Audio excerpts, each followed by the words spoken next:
mga katako, so for today's vlog, bibisitahin natin yung ating bangka. Gawa ng lumaki po yung alon kagabi dahil sobrang lakas po ng ulan. At si Jemar po sobrang aga niya nga po dito sa dagat kanina, alas 5 po at alas 4 ay ginising po siya ng kapatid niya kasi nga po daw ay namalmaan po yung aming bangka. Gawa po na sobrang laki po ng alon kagabi. So, titingnan nga po natin kung ano po nangyari sa bangka namin at maglalako na nga po sa isang araw ay wala pong magagamit si Jemar.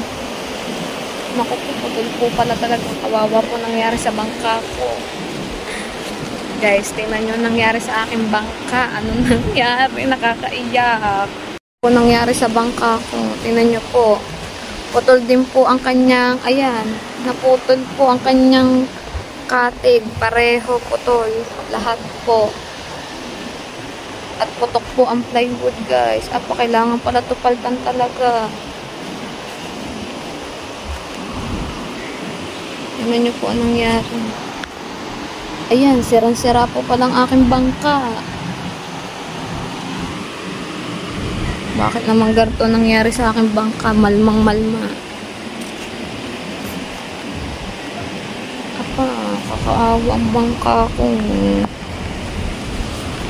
So, papakalas ko nga din po pala ang makina kay Jemar. Gawa ng babad daw po ari sa tubig alat ay baka po mga lawang lalo po kaming mahirapan. Guys, naiiyak ako. Nangyari sa bangka ko. Tingnan nyo naman. Buti ang kanila ay ayos pa. Ang aking putol. Putol ang dalawang katig. Pero dito daw po tayo mamamahalan pag pinagawa natin kasi mahal po ang plywood talaga. Ayan, guys. Oh my God. Ano nangyari sa bangka ko? So, ayun guys, ang lakas pa nga po ng hangin at naambon-ambon pa. Arigar nila po palang itsura ng bangka ko. Ngayon ko lang po nakita, kaya po palang aga ginising ako ni Gemma. Sabi niya sa akin, Alaysa, sirang-sira ang bangka natin. Hindi mapapakinabangan. Tunay nga po kasi putang po ang dalawang katig. Tapos tinan niyo naman po yung nangyari po sa may ari pong tagiliran, sirang-sira po. Ay, mahal po ng plywood na ganyan. Sabi po sa amin ng Kuya Tato, nasa 1,000 po mahigit. Isang plywood lang po yun. Dito, pampalit nga po. Kailangan din naman po agad mapagawa yan. Gawa ng gagamitin nga po paglalako. Pero hindi ko po alam kung mapapagawa ko agad siya ngayon.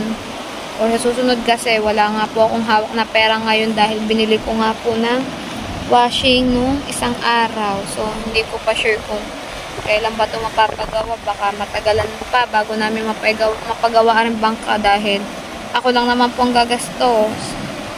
Hindi din naman po nakakapaglakot na ulan nga po. So, yun guys. Nalulungkot pa ako sa nangyari sa bangka ko. Bangka ko lang ang namalmaan. Ayun pala, yung bangka ng Kuya Dagi, mas malma siya. Kasi patikit ang niya taob, sumunod yung bangka ko. Sabi nga po ng mga taga dito, amin dalawa lang po ng Kuya Dagi ang namalmaan na bangka. Kasi po yung iba, hindi naman po masyadong maano yung sira nila. Mga katig lang po mga natanggal sa kanila. Akin po, pati po dingding ng aking bangka. Ano po, nabiga. Naiiyak ako. So, pag-ari po pinalitan, panibagong pintura na naman po siguro. Laking gastos na naman po. Gawa po nung pinagawa ko nga po yan, ang laki po ng akin na gastos. Yan, naiiyak talaga ako guys sa nangyari sa aking bangka.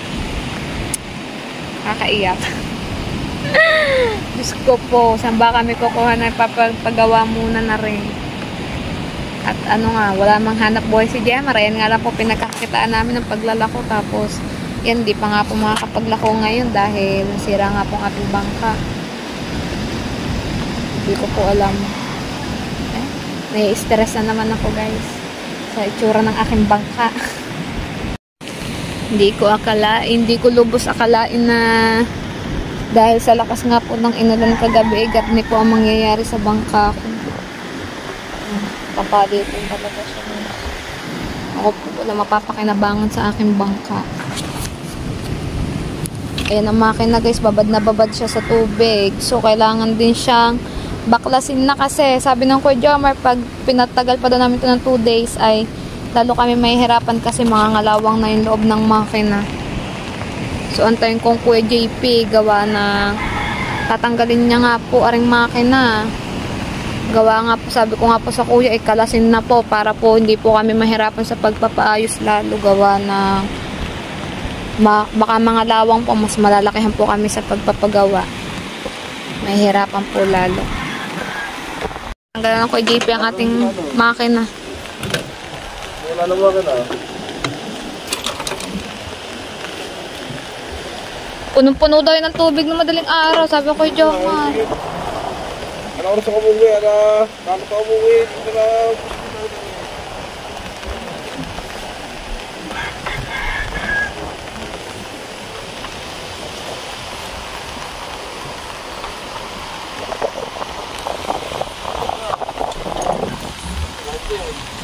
Kuya, ari nga matado sa kuya Dagi. Siran-sirado, pati ang kitang tao. Wala daw mapapakinabangan sa kita. Ang bangka, siran-sirado.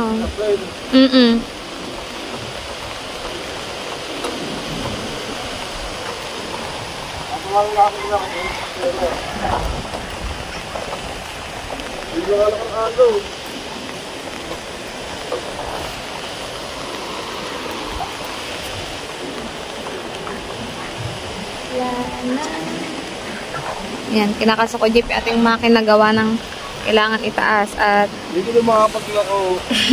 sira ang bangka. Ano, at papagawa natin siya baka sa isang araw pag tayo nagkapera.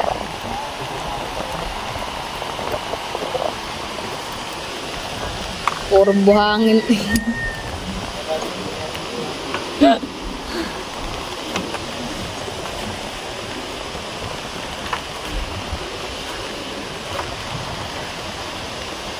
Ano ang kabahalan ko? Wala pag marap. Kaya kapit ba? Matahan ko. Ha? Ayan ang aming katig, guys. Tsaka ang batangan. Baka tinanggal.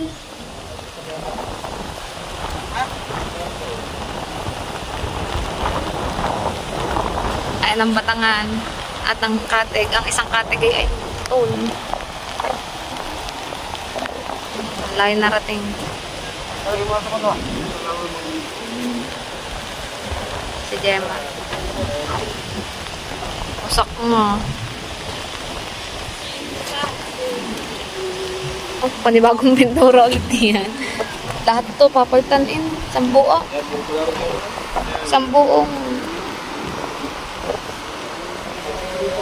Usak nga.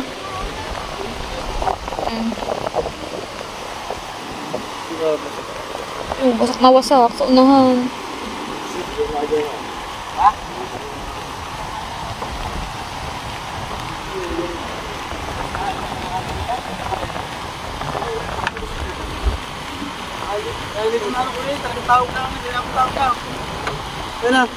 Tsaka bangka mo daw mga nakaharang sa nakasangga sa mga bangka. Kaya bangka mo na malmaan. Yan, ang kanila mga putol ng mga katig. Sa Kuya Jomar, RPRO.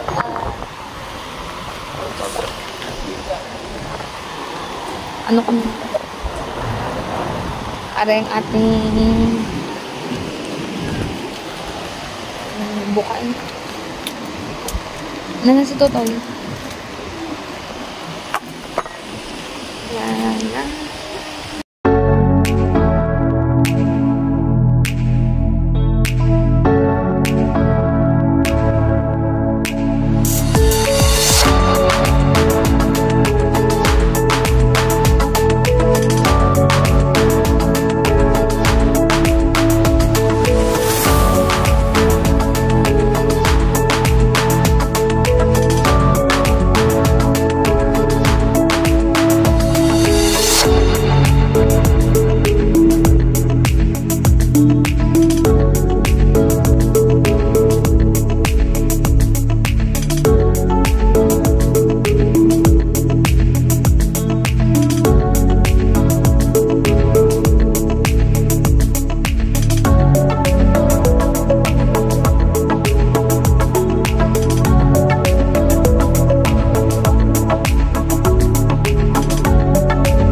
makina.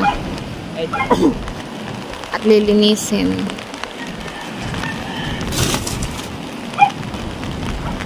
Dahil baka mangalawang kanyang loob dahil tubig alat. Ano nga rin, patay mo tubig yun. Balik tablet na tubig yun. Puno-puno ka doon, sabi ko. Kasi mo lang kasi ka. Bigay mo lang yun. Okay.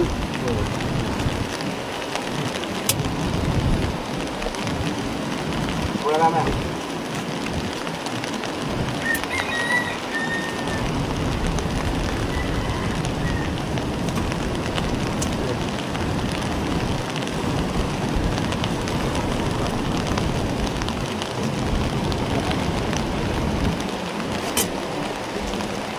Yaya, tatao. Yaya.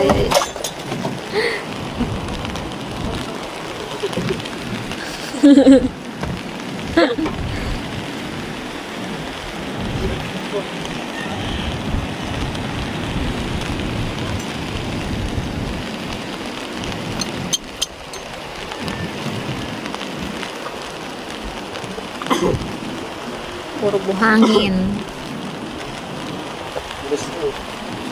Walang is-in. Puro buhangin ang ating bangka. Papalinis natin niya kay Jemar, guys. Lilinisin din natin ang makina. Kasi baka mga lawang ang loob niya gawa ng punong-puno to ng tubig alat kanina eh. Kasi nga po ng kuya yung ating makina. Lilinisin po yun. So, bibili po tayo ng langis. Kasi baka daw po mga lawang ang loob. Gawa ng punong-puno po siya ng tubig alat kanina. Madaling araw. Nakita nyo naman po nangyari sa bangka ko. Nakakaiyak.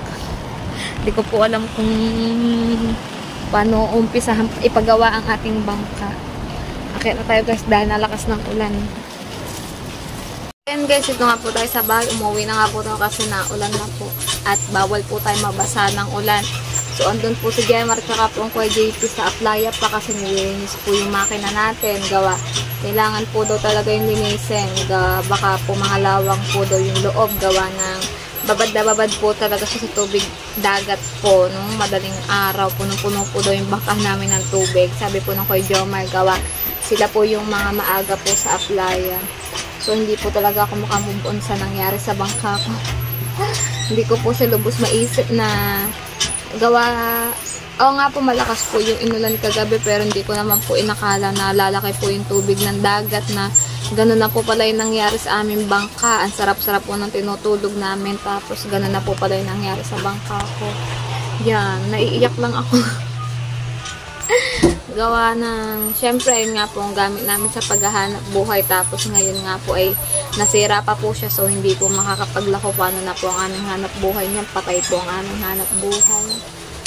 So, update ko kayo guys pag ipapagawa ko na yung bangka ko. Pag may pera na po ako. Gawa, hindi ko pa po kasi sure talaga kung kailan ko po siya mapapagawa. Gawa ng wala po akong hawak na pera ngayon dahil binili nga po natin nung ating washing tsaka nung pinang-grocery po natin yung bigay sa akin ng Sir Steve. So, update ko na lang kayo guys pag ipapagawa ko na ang aking bangka. So, at dito ka na din po pala tatapusin ang aking vlog. So, magkita-kita na lang po tayo sa aking next vlog. Bye-bye sa inyong lahat guys. Love you all!